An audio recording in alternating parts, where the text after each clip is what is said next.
Hello everyone, this is a case scenario presentation on accountability and performance. My name is Dilini, a student in Master in Arts Leadership Program, Trinity Western University.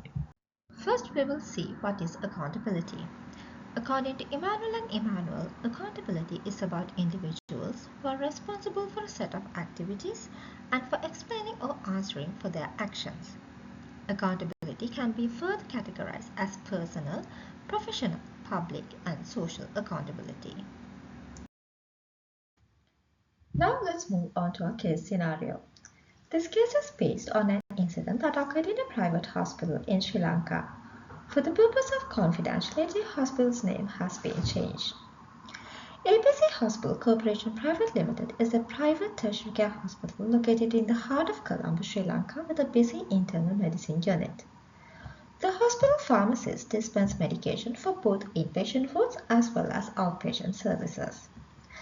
At the time of incident, Indo Pharmacy was facing a staff shortage due to employees taking annual leave and several staff resignation, and with that, scheduled monthly inventory inspection for expiry product was not done on time, and this was not communicated to the staff. One day, during a busy shift, a pharmacist dispensed one vial of intravenous ceftriaxone for an inpatient. Although the medication had expired several days earlier, its expiry date was not noticed during dispensing. Unfortunately, the medication was administered to the patient by the nurse, again without checking the expiry date printed on the vial.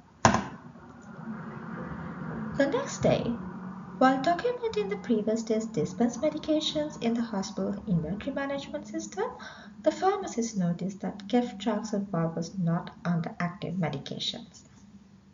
The pharmacist immediately checked the remaining stock and confirmed that an expired vial had been dispensed and administered to the patient. The pharmacist informed the pharmacy manager and the attending physician without a delay. The patient was promptly assessed for any adverse effects and closely monitored. Fortunately, no harm identified for the patient, but the patient required continuous observation for one additional day. However, incident was not disclosed to the patient or the patient's family. Formal investigation was done with the pharmacy manager, pharmacist, and the nurse involved, and incident was reported to the hospital pharmacy and therapeutic committee and documented in incident reporting system.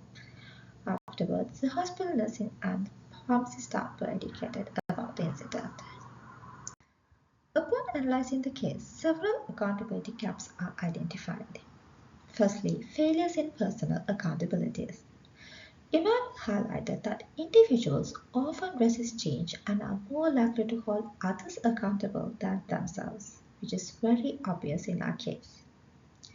Upon investigation, it was identified that the pharmacist assumed the monthly inventory inspection had been already completed and all expired medication had been removed from the shelves.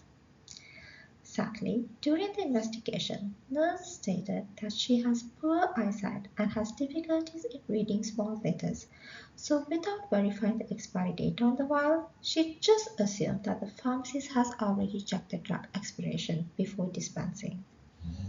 In this case, nurse has failed to fulfill her personal responsibility to maintain her own health while placing patient safety at risk. Additionally, she relied on pharmacists to verify the expiry date rather than recognizing her own responsibility to confirm the medication's safety before administration. Secondly, I identified failures in professional practices as well.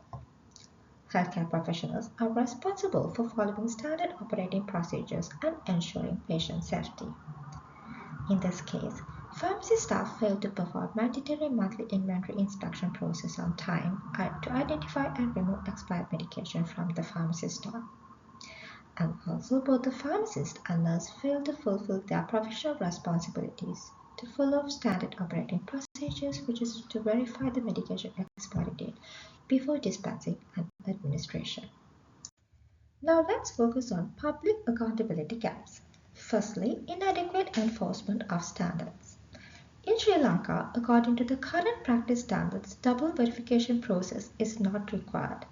The entire administration or dispensing medication process is handled by a single pharmacist and single nurse, and the documentation of the expiry date verification is also not mandatory. Secondly, weak regulatory oversight. Although hospital pharmacies are primarily regulated by National Medicine and Drug Regulatory Authority, the limited audits and inspection of hospital pharmacies result in weak medication inventory management. Thirdly, limited support for workforce development. In Sri Lanka, continuous professional development is not mandatory, and also national level and organizational level workforce shortage contribute to workload pressures that increase the risk of errors. Fourthly, insufficient investment in health information technology. In Sri Lanka, we see limited investment in electronic dispensing and inventory system with expiry date alerts, and this high reliance on manual procedures increase the risk of errors. Lastly, avoided public reporting. Due to the fear of reputational harm, the medication error was not disclosed to the patient and the family, which break the trust between the healthcare provider and the patient. Preventive measures. In my opinion, the following preventive measures are essential to prevent the recurrence of similar incidents in the future. Implement routine performance measurements for inventory management. Introduce mandatory double checks into pharmacy practice. Introduce electronic inventory and dispensing systems with automated expiry date alerts. Improve staffing levels and workload management to reduce workload pressure. Implement mandatory continuous professional development programs for healthcare professionals. Implement mandatory regular health checkups for healthcare professionals to ensure their physical and mental well-being. And finally, introduce servant leadership practices that emphasize active listening to employee concerns, empowering employees, demonstrating empathy, anticipating future challenges, practicing stewardship, promoting employee development and growth, and building a healthy workplace community. Overall, this incident demonstrates that accountability is shared among healthcare professionals and the organization. While the pharmacists and nurses are individually accountable for adhering to professional standards, the government and hospital is accountable for providing safe system, adequate staffing, and effective quality assurance processes. Preventive similar incidents require a system-based approach that combines supportive leadership and shared individual accountability.